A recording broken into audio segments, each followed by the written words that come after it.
thanks for joining me once again on the program Law and You.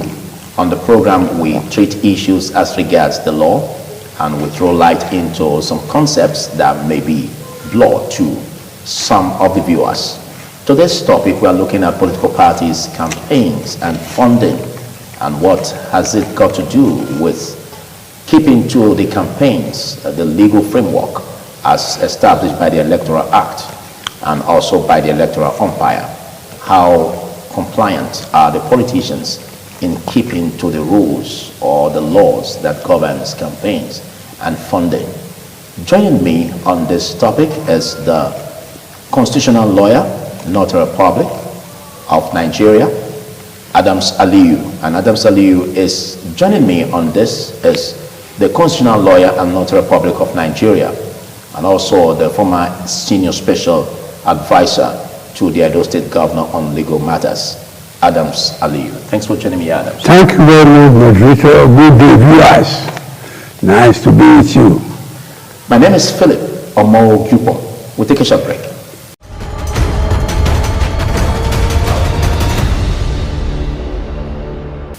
Welcome back. Now, let's ask this question that pertains to keeping with the laws that governs campaign. Now, INEC as electoral umpire has said that come September 28, the campaigns will start in earnest, and that is keeping to Section 94, subsection 1 of the Electoral Act 2022. And it also said that it's going to make sure that the names or list of candidates for the election come 2023 are published soonest, which is also keeping to Section 32, subsection 1 of the Electoral Act 2022. Now, what do you make of this in terms of the compliant level of the politicians to the rules that governs campaigns and funding? Well, the constitutional lawyer, I have to highlight that we are practicing presidential system of democracy. Ipso facto, there's no room for independent candidates. If you want to contest election, the Constitution 1979, 1989, 1999, which we are still practicing now, requires you to be a member of a political party and be fielded by that party. So it is party supremacy. The party is supreme as far as presidential system is concerned. And ipso facto, there are rules guiding the political parties. INEC is the umpire, and if you like, the general overseer of political parties campaign. Part 5, section 75, gives INEC the power to register political parties. And once political parties have been registered, those parties become corporate bodies. They cannot sue and be sued. So, as for the compliance on campaigns, INEC prescribes that campaigns should start 150 days before the election and end 24 hours before the election day. Ipso facto, for the campaigns to be legal, there are guidelines. Simplicity. Before now, right now, you hear of mosquito campaign, covert campaign, secret clandestine. But the open campaign starts September 28, when there be manifestos brought out, gatherings, etc., etc. And when doing that, you are not allowed to vilify your opponents or cast aspersion on his tribe, religion, or ethnicity. All these ones are actionable and punishable. INEC can disqualify a candidate even at the last minute. The person whose integrity has been impugned can seek redress in court of law for character assassination, etc., etc. So that is where we are. But many people don't know that they have rights embedded in the Constitution for them to rally to if they are offended. The Electoral Act 2022, which is very recent, provides for many provisions, many alternatives. There are rules, there are offenses that can be committed before election. That is registration of political parties, for instance. Every party has to get registered. Then there are rules and offenses during the election, which you need not break. There are even what you have to do after the election, and specifically on election day. Each one is actionable. People don't know their rights. They acquiesce. They sleep over their rights, which shouldn't be. Thank you for that. Now, let's look at this aspect that talks about what the politicians should do or what the candidates of parties should do in terms of declaring their assets ahead of the election or ahead of the campaigns. Is it a lawful thing to do for candidates to declare assets before campaigns? Very well. You have to declare your assets before campaign so they know your worth financially. Because ordinarily, after the election, you are equally supposed to declare your assets for them to compare the status quo ante with your remuneration while you were in office. And when you have to declare assets, it is elongated that the political parties, they have a limit. You are not supposed to empty the treasury, central bank, in campaigning. For the presidency, you are not allowed as a candidate to spend more than 5 billion in campaign. Governorship has its own limitation. Senatorial, even honorable membership of House, up to even local government council, there's limits. If you overspend, it will be interpreted you are trying to buy the voter, whereas electioneering campaign is not for sale. Salus populi, suprema lex, the welfare of the people is the supreme law. If majority people want you, they want you. There are countries in the world where a candidate has no money. Yes, you will win election. So the Electoral Act is well grounded. It does not want it to be monetized. Neither is electoral position for sale.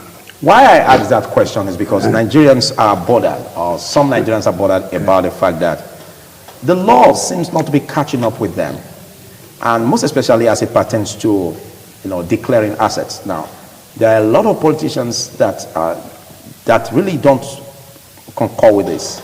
We keep hearing even after they've given their oath in terms of when they are being inaugurated into office. We keep hearing that even some of them didn't declare their assets. Now, what should the law do, or what is the punishment for such offenders? The law, or is the law silent about offenses the law and the attributed punishment? The law is supposedly blind. And for a case to be heard, there must be petition. Somebody must write. Let's take the example of a post-election event. When the result of election have been declared, you hear many fourth columnists, bystanders, say the election was rigged, this and that, by the side. They cannot seek an action or seek redress in court. The law says before you can petition, even after an election, you must be a dramatic personage in that election. You must have contested that election. 2, you must have belonged to a party, or the party must have fielded you. Any other third person, maybe the respondents, the person was accused. Those are the people that have no cool standing to present a matter before court. Any other person is regarded as a meddlesome interloper. He's acting ultra vires. He's acting mala fide, in bad faith. He's acting ultra vires. So, because if an offense were to be allegedly committed, the court cannot assume and prosecute somebody on assumption, hearsay, prejudice, or parochialism. Somebody has to take the bull by the horn and write and institute action in court. But in most cases, people don't institute action. They just attempt the law to act on hearsay, on frivolous and vexatious suspicion to act. So whenever a matter is presented to the court must hear it, that you are thinking that the law has not been active over electoral matter because nobody has presented. You can't say nobody has presented because we've seen reports where groups has present issues like this concerning the declaration of assets. To court. We've seen it. We've seen reports. I said to court. But if it now transcends to the point where it's been prosecuted or taken to court, that's another issue, another different. When you do it tangentially, laterally, that is hearsay. The court cannot act on that. We cannot go and accuse candidate A, the money you spent was too much. We heard that people were saying this Agbado market. Okay, who has the ability to raise such petitions? Groups or individuals? I've said the candidate of the election is prima facie qualified. If he took part in the election, assuming he lost, he has rights.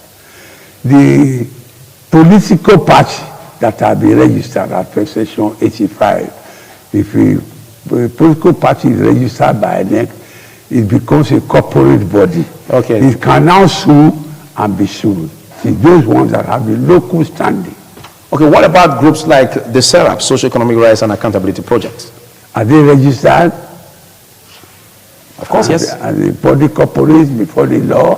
Because if you bear any name, acronym, you are not registered. What about civil society organizations? Civil society organizations. Did they fall within the bracket if registered? If they register, they fall within the bracket. You have to be registered to have a local standing. We look at that aspect where the Constitution also brought about the limit in terms of funding, like for the office of the president. Okay. Presidential candidates gunning for that office should not exceed 5 billion naira. And then we have that of the governors should not exceed 1 billion naira. Yeah. And then we have the Senate 100 million and House of Reps 70. Okay. There's been a recent change in terms of the way politics is being played, to the extent where recently we had in the primaries reports of monetization of politics, where there was dollarization in terms of vote buying, Now, wouldn't this, if properly guided, wouldn't this be seen as a situation where a lot of political parties or candidates will be seen as exceeding their limits in terms of the office they are gunning for? Constitutionally speaking, hearsay, prejudice, parochialism, we have no place in law. If we are sure that a political party has exceeded the limits of expenditure during campaign, we should say so and file paper in a court of competent jurisdiction, even if it is the electoral tribunal. When that has not been done, it becomes matters of subjectivity, side talk, hearsay, gossiping, which are not actionable. And you must have your concrete evidence to say for advertisement, such and such was spent, for publicity, such and such was spent. When they are documented and you total it and it exceeds the prescribed amount for election, then you package your processes and go to court. So how many people are ready to do that? People live on hearsay, they estimate wrongly without financial exactitude, and the court cannot tolerate frivolous and vexatious presentation. But in an electoral process, in a sanitized polity, in a country that really knows what it is, to bring about an electoral process, have an electoral umpire like what we have in INEC. There should be bodies responsible for the monitoring of these political parties and their candidates to ensure that they don't exceed the expenses or the limit given to them. So you seem to be resting this responsibility on the citizenry. But what about the offices, the agencies that are saddled with the responsibility of monitoring the expenses? Don't you think some agencies or offices are not living up to expectation? Yes. And what should be done in that regard, according to the legal perspective? One of INEC's responsibilities is to monitor the elections, monitor campaigns, the savoir-faire, the modus vivendi, the modus operandi. That will be monitored by INEC. But when it comes to documentation and statistical presentation, INEC cannot act because nemo dash quod non habet. You don't give what you don't have. If they don't have the statistics of expenditure, it will be malafide to speculate that such and such party or candidate has spent more than the requirement. The onus lies. You are just saying that INEC as an electoral body Is to monitor. is to monitor.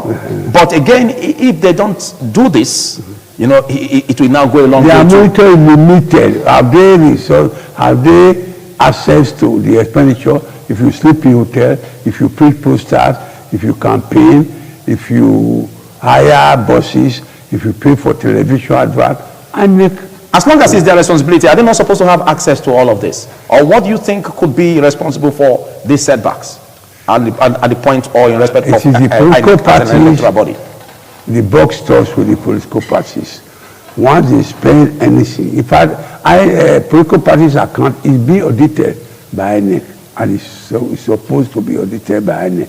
If they spend anything, they should forward those expenditure to INEC. But is If it they so? don't, Because you said it's supposed to. yes, But in practice, there seems to be a different ballgame. yes, they are de jure.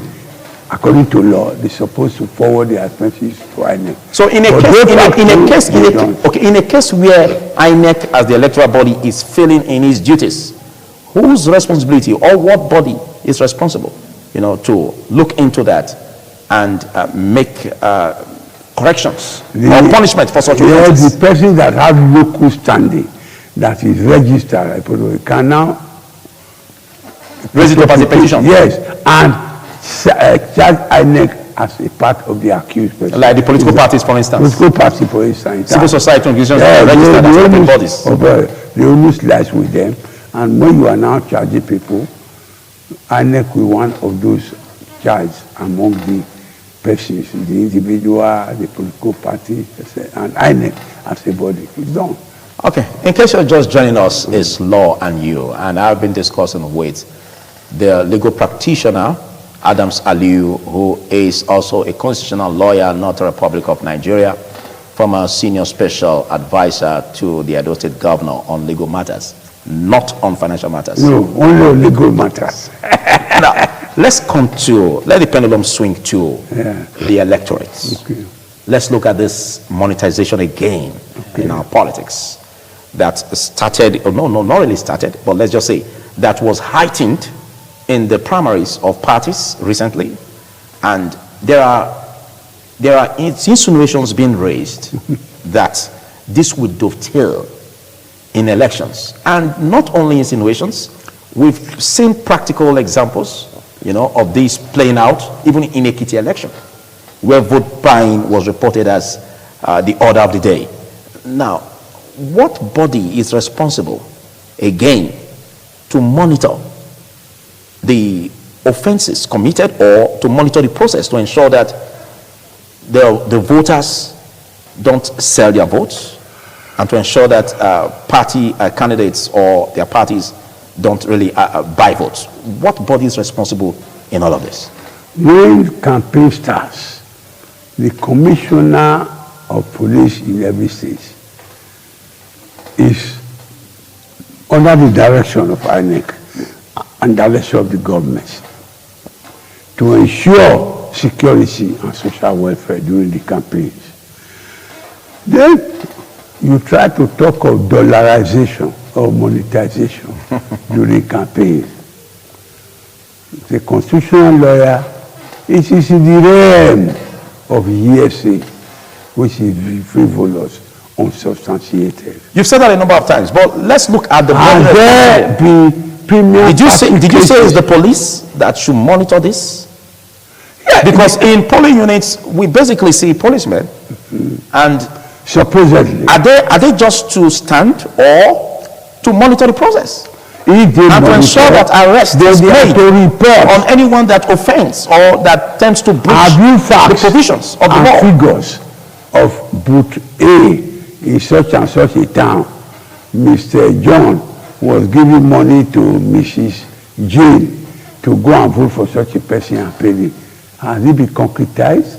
It is all hearsay and assumption and presumption. But don't you think that these setbacks of not being concretized, like you said, is as a result of the fact that there's no political will by some of these political actors to give flesh to the Yeah, enforcement of because these laws? for an offense to be committed, the parties must be ad idem. The parties must agree.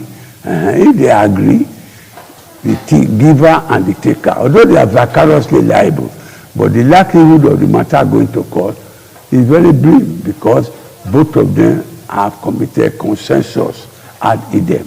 Both of them have consensus, they have agreed.